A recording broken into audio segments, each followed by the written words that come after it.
നമസ്കാരം സുഹൃത്തുക്കളെ, സംസ്ഥാനത്ത് വിവിധ ജില്ലകളിൽ അതിശക്തമായിട്ടുള്ള മഴ തുടർന്നുകൊണ്ടിരിക്കുകയാണ്. പെരിയാർ തീരത്ത് ഇപ്പോൾ ജനങ്ങൾക്ക് ജാഗ്രതാ നിർദ്ദേശം നൽകിയിരിക്കുകയാണ്. പെരിയാർ തീരത്തുള്ള പല വീടുകളിലും ഇപ്പോൾ വൻ മരം വീണ് വൻ അപകടമാണ് ഉണ്ടായിരിക്കുന്നത്.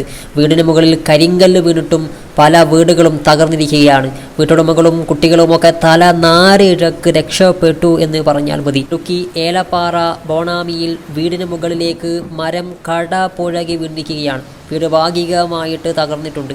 പുതുവൽ സ്വദേശി KP ചുപ്പയ്യയുടെ വീടിന് മുകളിലാണ് മരം വീണ് വീട് തകർന്നിരിക്കുന്നത്. പുറത്തേക്ക് ഇറങ്ങി ഓടിയതിനാൽ വീട്ടിലുണ്ടായിരുന്ന ചിപ്പയ്യയും ഭാര്യയും മകനും വലിയ പരിക്കുകൾ പറ്റാതെ രക്ഷപ്പെടുകയാണ് ചെയ്തിട്ടുള്ളത്. അമ്പലപ്പുഴയിൽ ശക്തമായ കാറ്റിൽ വീടിൻ്റെ മേൽക്കൂര പൂർണ്ണമായിട്ടും തകർന്നിരിക്കുകയാണ്.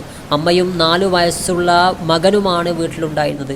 ചെറിയ പരിക്കുകളോടെ ഇവരെ ആശുപത്രിയിൽ പ്രവേശിപ്പിച്ചിരിക്കുകയാണ്. കക്കാഴം കിഴക്ക് പുത്തഞ്ചേരിയിൽ ഉസ്മാൻ്റെ വീടാണ് ശക്തമായ മഴയിൽ തകർന്നു വീണിരിക്കുന്നത്. മൂന്നാർ ദേവിക്കുളം കോളനിയിൽ വീടിന് മുകളിലേക്ക് കരിങ്കൽ കെട്ട് ഇടിഞ്ഞു വീണിട്ടും അപകടം ഉണ്ടായതായിട്ട് ഇപ്പോൾ റിപ്പോർട്ട് പുറത്തു വന്നിരിക്കുകയാണ്. വിൽസൺ എന്നാളുടെ വീടിന് മുകളിലേക്കാണ് കരിങ്കല്ലുകൾ വന്ന് പതിച്ചത്. വിൽസണും ഭാര്യയും 2 കുട്ടികളും തല നാരിഴക്ക് രക്ഷപ്പെട്ടു എന്ന് പറഞ്ഞാൽ മതി. ശക്തമായിട്ടുള്ള മഴയാണ് സംസ്ഥാനത്ത് തുടർന്നുകൊണ്ടിരിക്കുന്നത്.